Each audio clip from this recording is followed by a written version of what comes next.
It's Thanksgiving Day, and we spent the morning at Homossasa State Park. Now we're on our way over here to Rainbow Springs State Park. We had no plans of going here, but when we saw it on the map, how could we resist? But first, a detour to Fort Island Beach.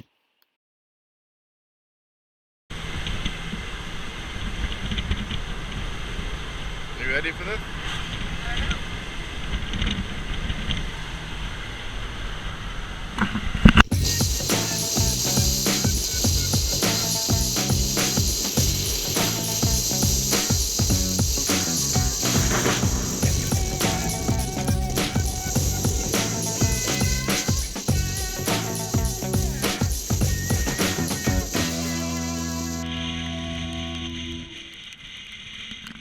Okay, that was a fun drive, and now we're here at the Fort Island Park.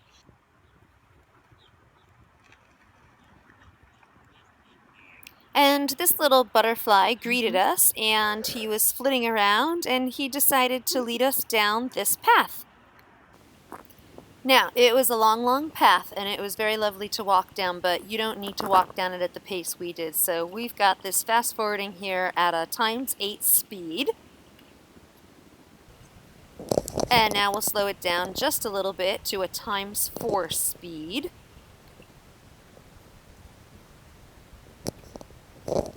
And now just a ×2 speed so that you can just take in the view.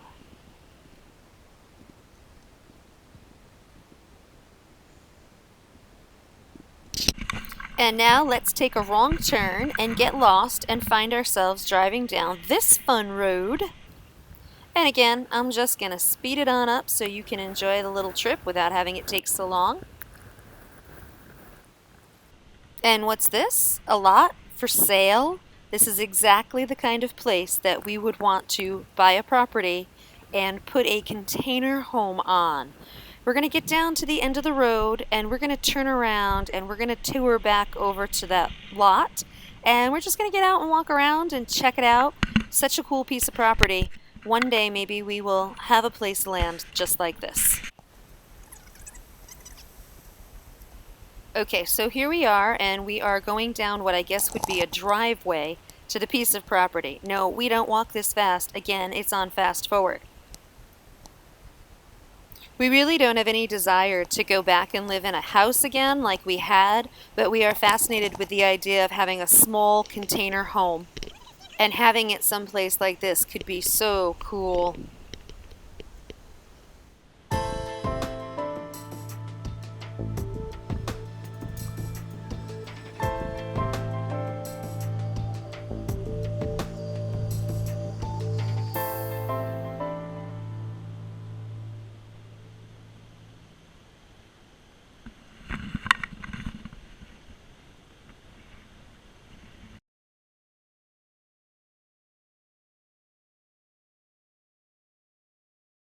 And finally we make it to Rainbow Springs. There's a campground right down the street, and we accidentally drove into their place first, but they set us on path to get on over here to where the springs are. And Casey jumps in.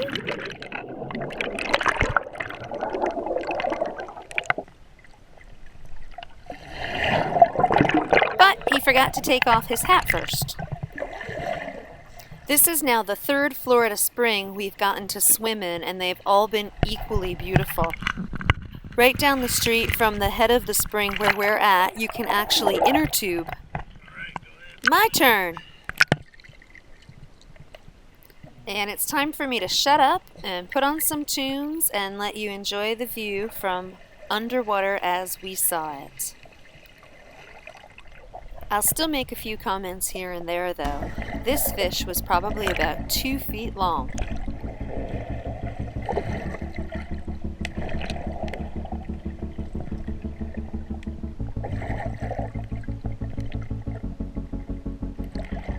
And P.S. all the good underwater shots are courtesy of Casey. I swim underwater about as good as a bumblebee does, and he swims underwater about as good as a cormorant does.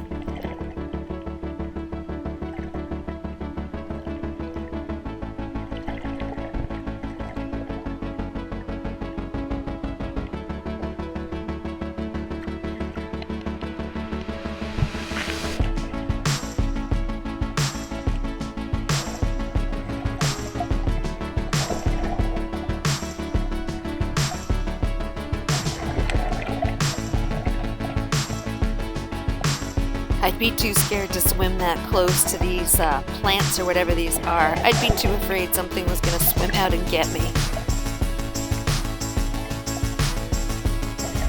It's so cool looking though. It's such an interesting looking landscape.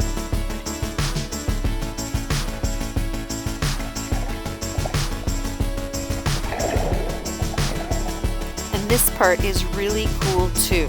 So you can see that the ground is bubbling. So because it's a natural spring, the water does not flow into this like a river, but it bubbles up from the earth instead. Okay, so I have to admit that this is my favorite part. As I already said, I'm not a great swimmer, and Casey's pretty good at swimming.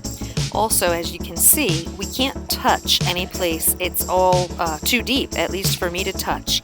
So you can see that Casey's able to stand over here on this little pile of rocks to take a breather. I got over there thinking I would get to take a rest, and then we realized that I was too short and I couldn't reach.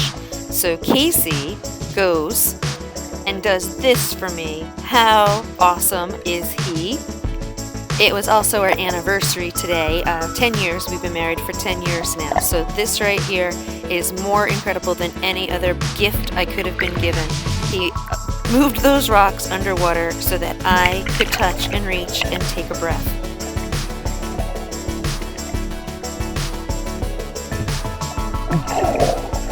Thank you, Casey. I love you.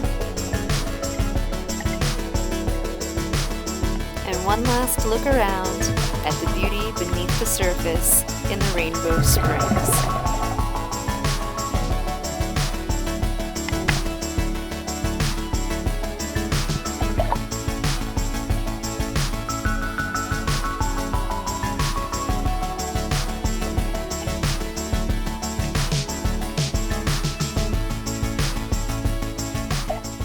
Thanks for watching our videos. Don't forget to hit the like button, and you can always subscribe to our page.